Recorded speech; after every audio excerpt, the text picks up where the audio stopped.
My dear students, good morning. Let's continue the topic conjunction.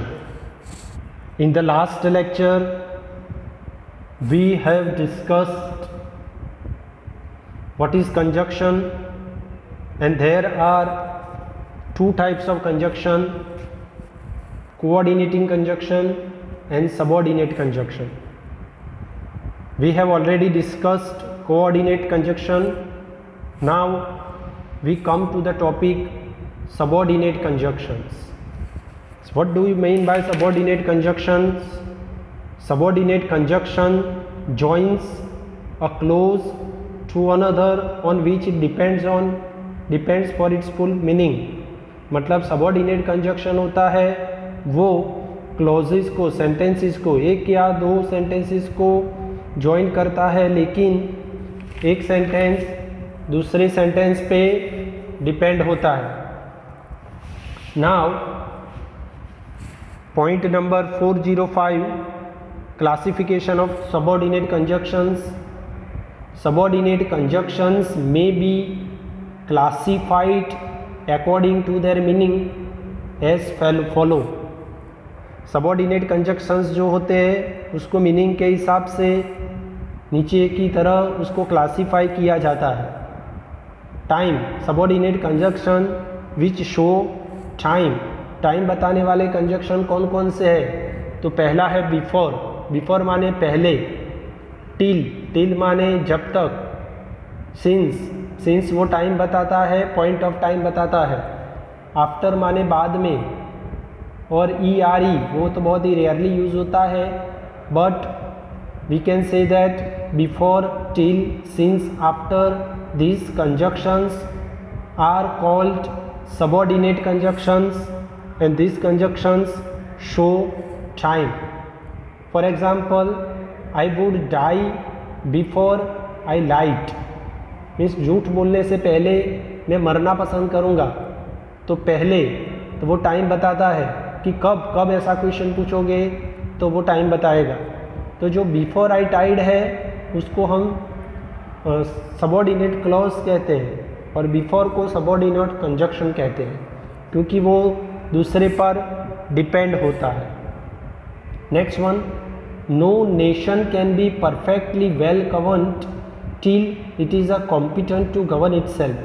Till माने जब तक, तब तक कोई भी नेशन वेल गवर्नड परफॉर्म नहीं कर सकता कि जब तक वो कॉम्पिटेंट न हो गवर्न करने के लिए, मीन्स वो सक्षम न हो गवर्न करने के लिए. तो वो टाइम बताता है. Many things have happened since I saw you. तो सिंस वो पॉइंट ऑफ टाइम बताता है कि सिंस आई सो यू, जब तक मैंने तुमको देखा तब तक मैनी थिंग्स हैव हैपन्ड, तब तक वो बहुत सारी चीज़ें हो गई थी. सेकंड वन इज कॉज और रीज़न. कॉज माने रीज़न बताने वाला. रीज़न बताने वाले कितने कंजक्शन होते हैं? तो रीज़न बताने वाले कंजक्शंस होते हैं because, since and as. Because, since and as, this conjunctions shows reason. उसको क्योंकि कहते हैं. Suppose my strength is as the strength of 10 because my heart is pure. क्योंकि मेरा हार्ट प्योर है, ऐसा मतलब हुआ मेरी स्ट्रेंथ वो 10 ईयर्स जैसे लोगों जैसी स्ट्रेंथ है क्योंकि मेरा हार्ट प्योर है. वो रीज़न बताता है. Since you wish it shall be done. क्योंकि तूने विश किया, इट शैल बी डन, वो हो जाएगा. तो वो क्यों हो जाएगा? क्योंकि तूने मुझे विश किया. तो वो रीज़न बताता है कि डन होने वाले का रीज़न क्या है? Since you wish it. Third one, as he was not there I spoke to his brother. मैंने तुम्हारे भाई से बात की. क्यों बात की? वो कौन सा रीज़न बता रहा है? क्योंकि ही वॉज नॉट देयर, क्योंकि वो वहाँ पे नहीं था. तो कॉज और रीज़न बताने वाले कंजक्शन कौन कौन से हैं? Because, since and as. Now third one, purpose. Purpose बताने वाले, ओके, इरादा, वो पर्पस बताने वाले कौन से कंजक्शन होते हैं? तो पर्पस बताने के लिए सो दैट और लिस्ट का यूज़ किया जाता है, और सो दैट और इन ऑर्डर दैट भी हम कह सकते हैं. सो that and in order that भी पर्पस बताने के लिए यूज़ किया जाता है। फॉर एग्जाम्पल वी ईट, हम खा रहे हैं, तो हम खाते हैं, खाने का पर्पस क्या है, what is the purpose of eating? तो purpose of eating is so that we may live, जिसके कारण हम जिंदा रह सके। तो सो दैट है वो पर्पस बताने के लिए यूज़ किया जाता है। Next one, he held my hand, उसने मेरा हैंड को हेल्ड किया। क्यों हेल्ड किया? What is the purpose of helding my hand? Is lest I should fall, जिसके कारण मैं गिर न जाऊँ। तो वो लेस्ट जो है वो हैंड हेल्ड करने का पर्पस बता रहा है। Therefore so that and lest show purpose. Next one is result और कंसिक्वेंस। रिजल्ट कौन सा कंजक्शन बता रहा है? तो रिजल्ट बताने के लिए सो दैट का यूज़ किया जाता है। For example he was so tired, वो इतना थक गया था। तो थक गया था उसका पर्पस, रिजल्ट क्या आया? That he could not scarcely stand, कि जिसके कारण वो स्कैर्सली स्टैंड भी नहीं हो पाता था। तो रिजल्ट और कंसिक्वेंस के लिए सो दैट का यूज़ किया जाता है। Next one, condition. कभी कंडीशन बतानी हो कि ऐसा करना है, जो अगर तुम ऐसा करोगे तो ऐसा होगा। सपोज अगर बारिश होगी तो क्रॉप्स है वो अच्छी तरह से ग्रो हो पाएंगे। तो क्रॉप्स ग्रो होने की कंडीशन क्या है? The if it rains. तो इफ़ और अनलेस, वो जो दो कंजक्शन है वो कंडीशन बताने के लिए यूज़ किया जाता है। For example Rama will go if Hari goes. Okay, तो रामा कब जाएगा? अगर हरी जाएगा तो वो हरी जाने की वो क्या बता रहे हैं? कंडीशन बता रहे हैं। Grievance can not be redressed unless they are known. तो अनलेस जो है वो भी कंजक्शन बता रहा है। नेक्स्ट वन इज कंसेशन और we can call it contrast. अगर दो सेंटेंस के बीच में कॉन्ट्रास्ट मीनिंग हो, अपोजिट मीनिंग हो, तो दो ऑल्दो इसका यूज़ किया जाता है। फॉर एग्जाम्पल दो जो सेंटेंस होते हैं उसके बीच में कॉन्ट्रास्ट होता है। For example I will not see him दो ही कम्स, वो आया फिर भी मैं उसको नहीं मिल पाया। तो फिर भी ऐसा मीनिंग होता है कि दो जो होता है वो कॉन्ट्रास्ट और कंसेशन के लिए यूज़ किया जाता है। For example second one is though he slay me yet will I trust it. उसने स्ले किया फिर भी मैंने उसके पर ट्रस्ट किया। तो दो और येट वो जो होता है वो कंजक्शन जो है वो कॉन्ट्रास्ट बताने के लिए यूज़ किया जाता है। Comparison, then degree of comparison. Generally comparative degree में जो देन होता है वो भी कंजक्शन की तरह उसको यूज़ किया जाता है। Then is also used to conjunct the words और the sentences. For example he is stronger than Rustam is. तो देन जो है वो कंपैरिजन के लिए, ही और रुस्तम की कंपैरिजन करने के लिए उसका यूज़ किया है। ठीक है, सो सबऑर्डिनेट कंजक्शंस को हम 7 काइंड्स में क्लासीफाई कर सकते हैं। We can classify subordinate conjunctions into 7 parts. They are time subordinate conjunctions, cause और रीजन, पर्पस, रिजल्ट और कंसिक्वेंस, कंडीशन, कंसेशन, और we can call it contrast and comparison. ठीक है, तो इतने कंजक्शंस हमें याद रखने हैं। Point number 406, certain words are used both as prepositions and conjunctions. कई वर्ड्स जो होते हैं उसको हम प्रेपोजिशंस और कंजक्शन दोनों की तरह यूज़ कर सकते हैं। For example still, stay till Monday. तो यहाँ पे टिल जो है वो प्रेपोजिशन है, वो कंजक्शन नहीं है। लेकिन यहाँ पे we shall stay here till you return. तो यहाँ पे दो सेंटेंस को कनेक्ट किया। Therefore till is used both as preposition as well as conjunction. For example I have not met him since Monday. तो यहाँ पे सिंस जो है वो प्रेपोजिशन है, वो कोई ज्वाइन करने के लिए यूज़ नहीं किया जाता। लेकिन यहाँ पे है we shall go since you desire it, तो सिंस वो क्योंकि रीज़न बता रहा है, तो यहाँ पे सिंस जो है वो कंजक्ट करने के लिए यूज़ किया जाता है। ठीक है, तो यहाँ पे थोड़े बहुत सेंटेंसेस दिए हैं, you can read by your self and you can understand some of the words which are used for preposition as well as conjunction. Now we go to some of the conjunctions and their use. हमें आज पढ़ना है कि some of the जो conjunctions होते हैं उसके use जो है उसको भी किस तरह से हम क्लासीफाई कर सकते हैं, कई कंजक्शन के कैसे रूल्स होते हैं, यूज़ होते हैं, उसके बारे में पढ़ना है। तो suppose point number 407 since as a conjunction means, since जो होता है वो टाइम भी बताता है और रीज़न भी बताता है। सपोज सिंस का मतलब होता है from and after the time when, वो कोई fixed time, point of time बताने के लिए उसका यूज़ किया जाता है। उसको हम कह सकते हैं from and after the time when. For example, I have been in such a pickle since I saw you last, तो मैं पिकल में था कब, जब से मैंने तुम्हें लास्ट में देखा तब। तो from and after the time, तो यहाँ पे व्हेन माने जब, सिंस वो पॉइंट ऑफ टाइम बताता है। तो सिंस जो होता है वो पॉइंट ऑफ टाइम बताने के लिए, फिक्स्ड टाइम बताने के लिए यूज़ किया जाता है।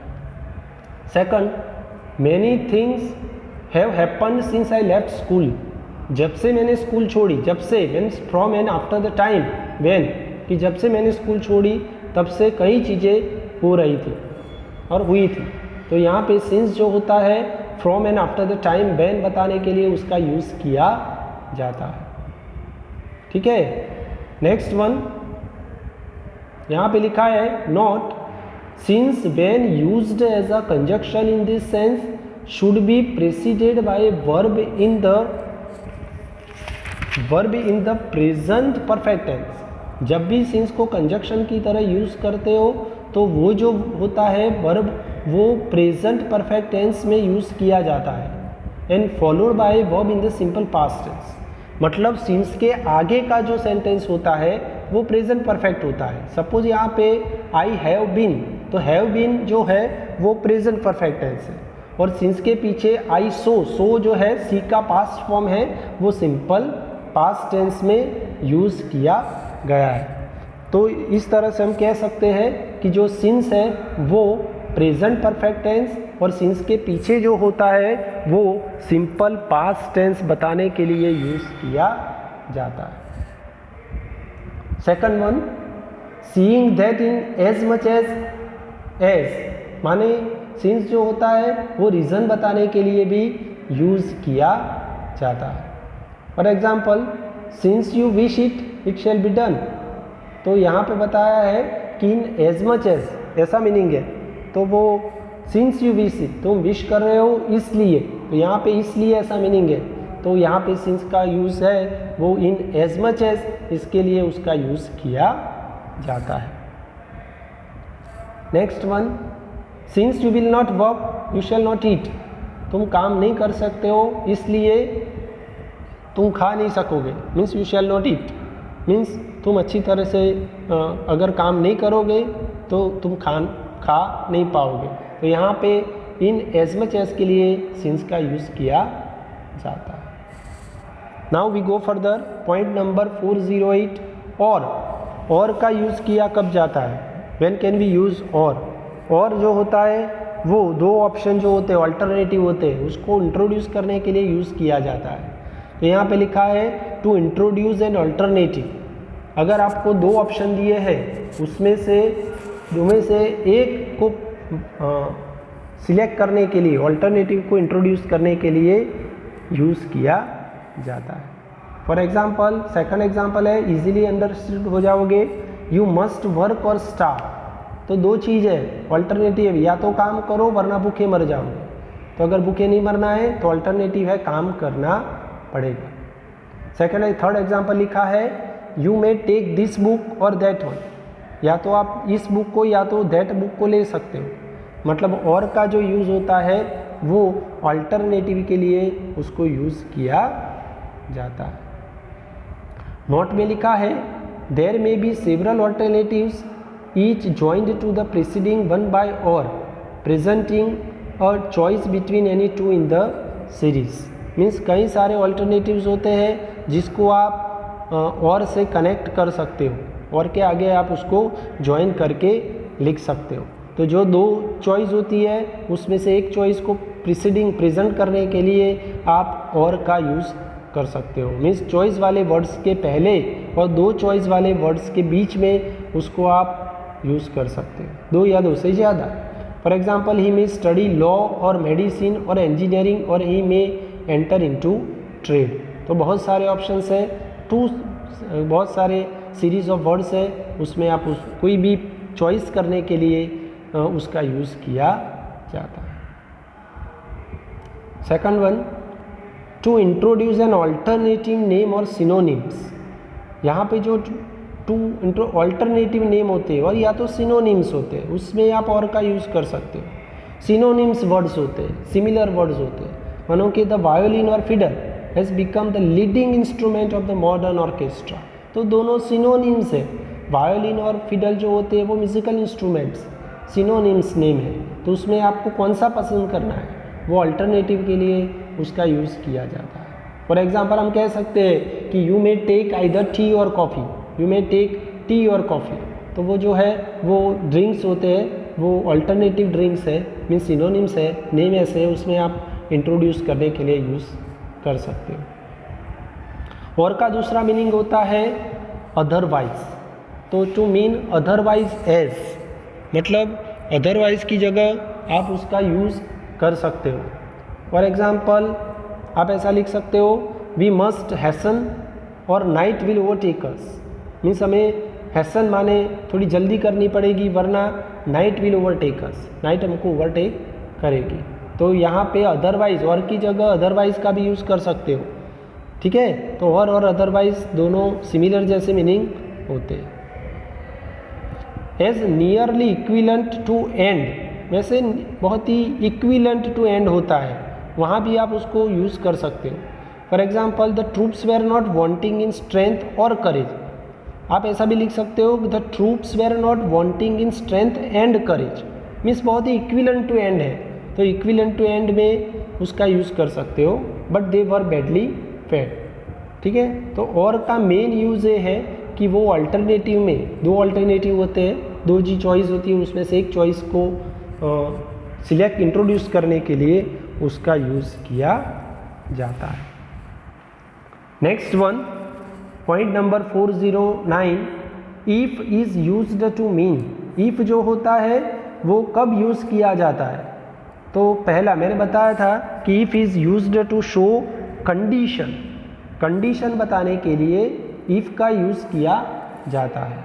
फॉर एग्जाम्पल हम कह सकते हैं ऑन द कंडीशन और सपोजिशन दैट, कंडीशन और सपोजिशन में इफ़ का यूज़ किया जाता है।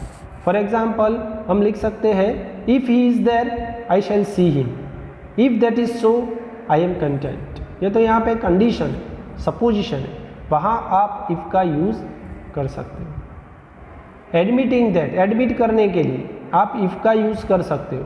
For example if I am poor yet I am honest, वो तो एडमिट कर रहा है कि मैं पुअर हूँ फिर भी मैं ऑनेस्ट हूँ, तो वो एडमिट कर रहा है कि मैं पुअर हूँ, फिर भी वो एडमिट कर रहा है कि yet I am honest. Third use है वेदर। वेदर माने डायरेक्ट इनडायरेक्ट स्पीच में आस्क्ड में जब हम कंजक्शन का यूज़ करते हैं तो वहाँ पे इफ़ का यूज़ किया जाता है। मीन्स वेदर की जगह आप इफ़ को भी यूज़ कर सकते हो।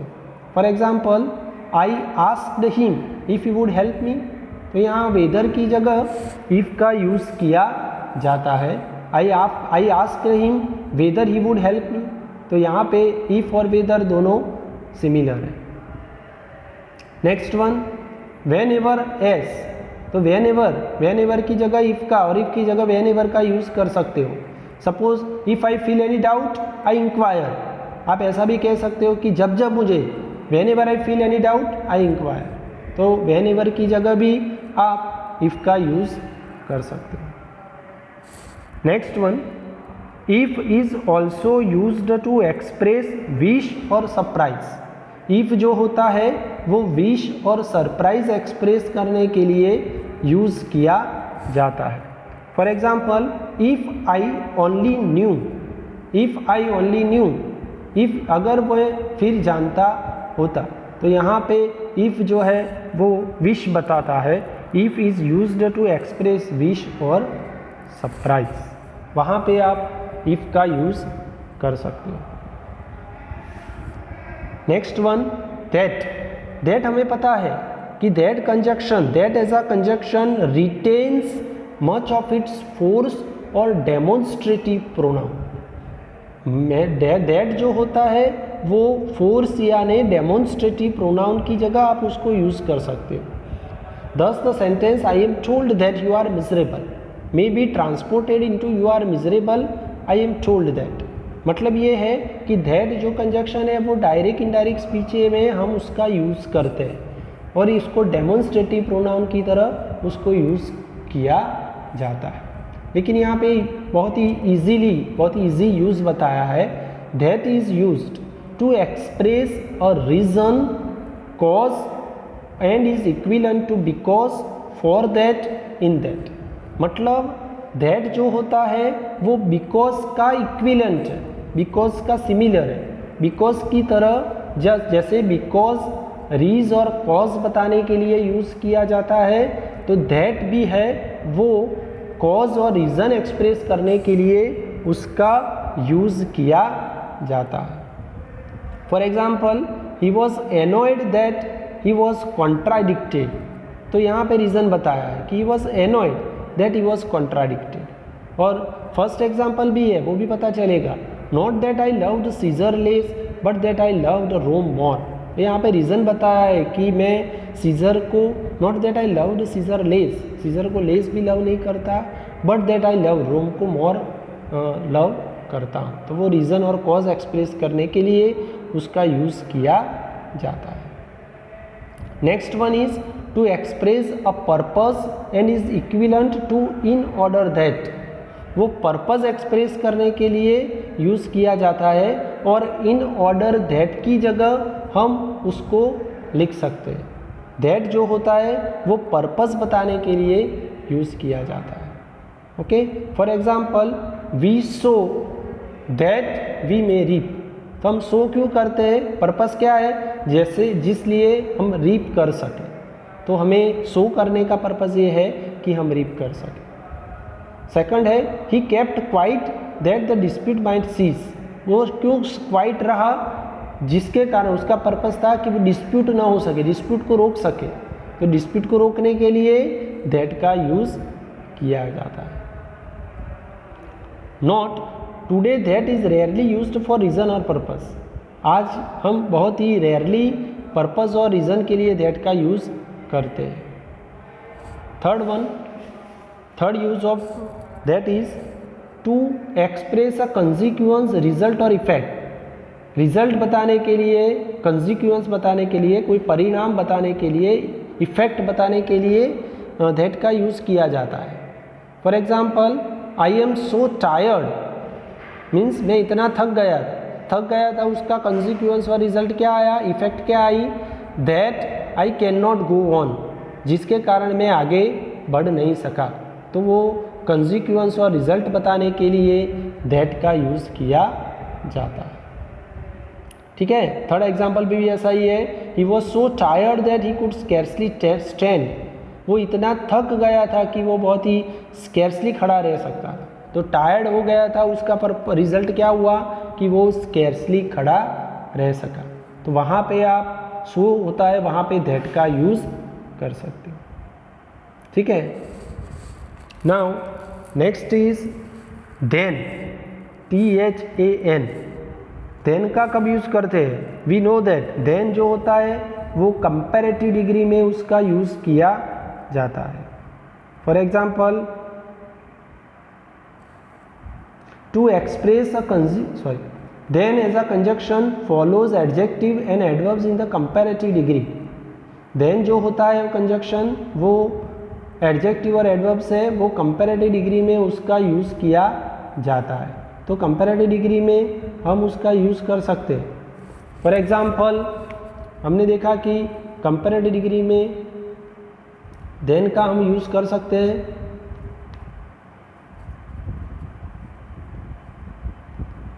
यहाँ पे एग्जांपल लिखा है विजडम इज़ बेटर देन रुबीज़। तो विजडम इज़ बेटर देन, तो यहाँ पे कंपैरेटिव डिग्री है तो यहाँ पे देन का यूज़ किया है। I see you oftener than I see him, तो यहाँ भी वो कंपैरेटिव डिग्री में देन का हम यूज़ करते हैं। Point number 412 lest. Lest is used as a subordinate conjunction expressing a negative purpose and is equivalent to in order that, not, for fear that। मतलब लेस्ट जो है वो सबऑर्डिनेट कंजक्शन नेगेटिव पर्पस में, purpose तो होता है लेकिन नेगेटिव, वो ऐसा इक्विवेलेंट है कि इन ऑर्डर दैट नॉट, मतलब सब पर्पस तो होता है लेकिन वो नेगेटिव पर्पस के लिए यूज़ किया जाता है। सपोज सेकंड एग्जाम्पल में इजीली पता चल जाएगा।